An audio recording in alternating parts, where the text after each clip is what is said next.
Hello friends. आज हम deal करने वाले हैं इंडियन एविडेंस एक्ट के सेक्शन 8 से, जो कि बात करता है मोटिव, प्रिपरेशन और कंडक्ट की। सेक्शन 8 ये कहता है कि वो फैक्ट्स जो कि मोटिव की बात करते हैं या फिर प्रिपरेशन की बात करते हैं या फिर कंडक्ट की बात करते हैं, वो सभी फैक्ट सेक्शन 8 में रेलेवेंट होंगे। सेक्शन 8 ये कहता है कि वो फैक्ट या तो वो रेलेवेंट फैक्ट हैं या फिर फैक्ट एंड इशू हैं जो कि मोटिव और प्रिपरेशन को शो करते हैं या कॉन्स्टिट्यूट करते हैं, वो सारे फैक्ट रेलेवेंट होंगे।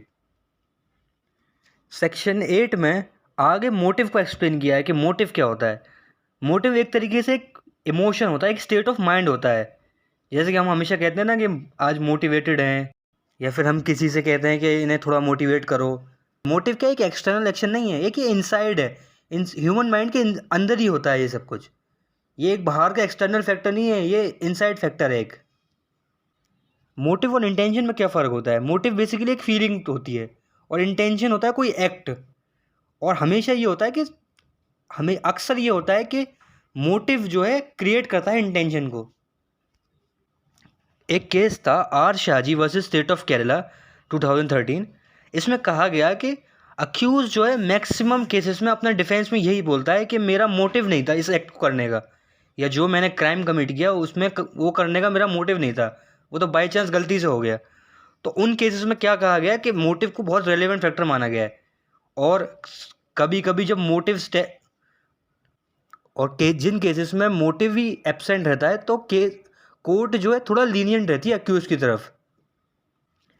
लेकिन अगर कोई डायरेक्ट एविडेंस है किसी भी केस का, जैसे कि मान लीजिए कोई आई विटनेस है किसी केस का, तो उन केसेस मोटिव हो या ना हो उससे कोई फ़र्क नहीं पड़ता है।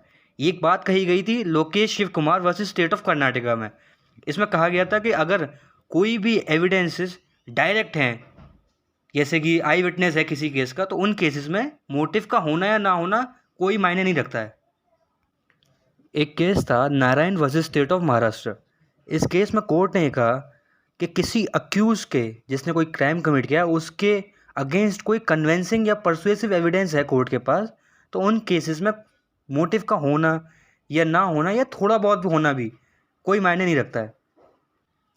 अब मान लीजिए एक एग्जांपल देखते हैं कि अगर किसी केस में डायरेक्ट एविडेंस नहीं है हमारे पास, सिर्फ सर्कमस्टेंशियल एविडेंस हैं और मोटिव इस्टेब्लिश नहीं हुआ है कि मोटिव था या नहीं था, मोटिव एब्सेंट है, और अक्यूज़्ड को जो है उन केसेस में अक्यूज़ को गिल्टी मानेंगे या नहीं मानेंगे।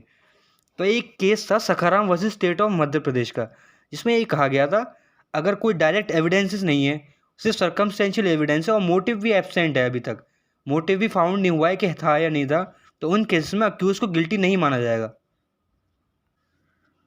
मोटिव एक सब्सटेंशियल एविडेंस नहीं है, बस इसको हम एक कोरोबरेटिव एविडेंस की तरह यूज़ कर सकते हैं।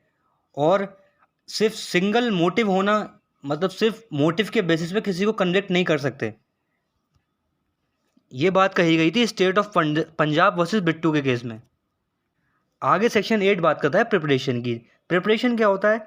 कोई भी प्लान या कोई डिज़ाइन कोई भी एक्ट को करने के लिए कोई प्लान बनाना या कोई डिज़ाइन बनाना कि इस तरीके से हम वो एक्ट करेंगे, तो वही होती है प्रिपरेशन। इसका एक इलस्ट्रेशन है, वो देखते हैं।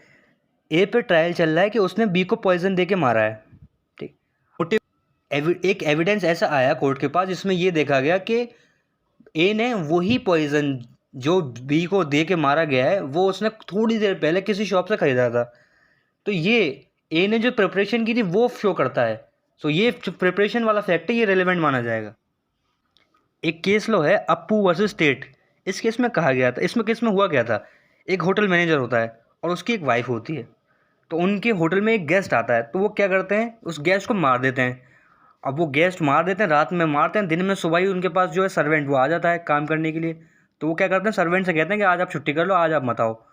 तो वो चले जाता है अपने घर।